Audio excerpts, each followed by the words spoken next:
ចែករំលែកបងប្អូនអំពីវិធីបំបត្តិមុនដោយប្រើស៊ុតពណ៌លឿងរូបមន្តនេះមិនត្រឹមតែជួយបំបត្តិមុនប៉ុណ្ណោះទេ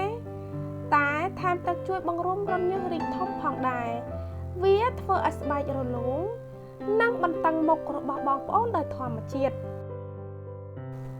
អ្វីដែលបងប្អូនត្រូវការគឺស៊ុតពណ៌លឿង1គ្រាប់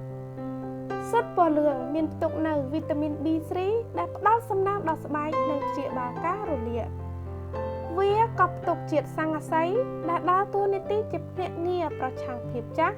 ហើយក៏ជួយព្យាបាលមុនផងដែរហើយវីតាមីន A នៅក្នុងស៊ុតពណ៌លឿងព្យាបាលស្បែកស្ងួតនិងរមាស់វីតាមីន B2 នៅក្នុងស៊ុតពណ៌លឿងរក្សារ៉ាឌីកាល់សេរីឲ្យនៅឆ្ងាយពីស្បែកបន្ទាប់មកទៀតបងប្អូនត្រូវការក្រូចឆ្មា1ស្លាបព្រាបាយនិងចុងក្រោយបងប្អូនត្រូវការទឹកខ្មុំកន្លះស្លាបព្រាបាយកូរគ្រឿងផ្សំទាំងអស់ឲ្យបានសព្វល្អ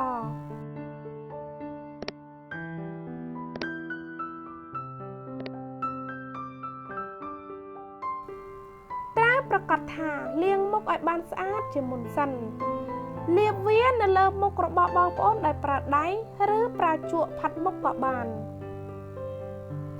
ទុកចោលរយៈពេល15ទៅ20នាទីឬរហូតទាល់តែវាស្ងួតល្អលាងជម្រះចេញជាមួយទឹកក្តៅឧណ្ហៗ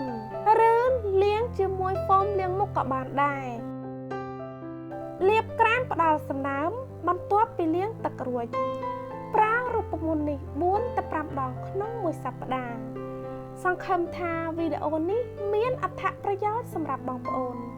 កុំភ្លេចជួយចុច like ចុច share និងចុច subscribe YouTube Channel របស់នាងខ្ញុំផងណា